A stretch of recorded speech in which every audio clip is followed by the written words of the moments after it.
आणि आता आपण जाऊया जिल्ह्यातल्या बातम्यांकडे आणि सुरुवात करूया पुणे जिल्ह्यापासून।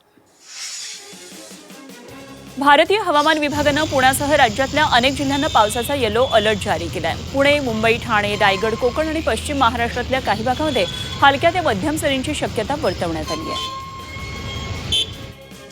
शिरूर शहरामध्ये गर्दीच्या ठिकाणी एका ज्येष्ठ नागरिकाची दुचाकी चोरट्याने लंपास केली आणि चोरीची संपूर्ण घटना सीसीटीव्हीमध्ये चित्रित झाली आहे। पोलिसांकडून सीसीटीव्ही फुटेजच्या आधारे चोरट्यांचा शोध सुरू आहे।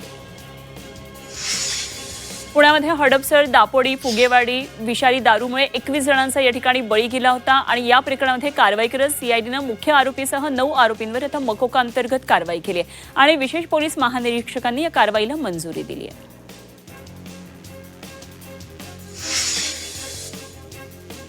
पुढे बातमी पाहूया नाशिक जिल्ह्यातून। जायकवाडी धरण आता 92% भरले, त्यामुळे मराठवाड्यावरचं पाण्याचं संकट दूर झालंय। नाशिक नगर विरुद्ध मराठवाडा पाणी वाटपाचा वाद सुद्धा आता नैसर्गिकरित्या मिटलेला आहे। धरणामधून गोदावरी पात्रात विसर्ग सुरू करण्यात आलाय। नाशिकच्या मालेगावमध्ये सोशल मीडिया रील बनवण्याच्या नादामध्ये तरुणांनी पुराच्या पाण्यामध्ये स्टंटबाजी केली। गिरणा नदीत उडी मारण्याच्या घटनेमध्ये एका तरुणाचा मृत्यू झाला। प्रशासनाकडून वारंवार सतर्कतेचं आवाहन करण्यात येत आहे, तरी देखील अशी स्टंटबाजी होताना पाहायला मिळतेय।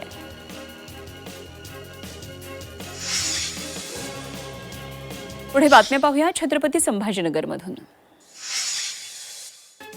डॉक्टर बाबासाहेब आंबेडकर मराठवाडा विद्यापीठातल्या यंदाच्या प्रवेश प्रक्रियेमध्ये मोठी घट झाली।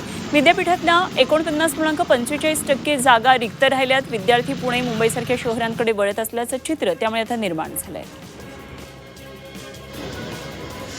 जायकवाडी धरणामध्ये पाण्याची आवक कायम आहे। 18 दरवाजे 1.5 फूट उंचावण्यात आलेत आणि गोदावरी नदीपात्रामध्ये 28,134 क्युसेक पाण्याचा विसर्ग सुरू आहे। धरणातला पाणीसाठा 93.49% पोहोचला आहे।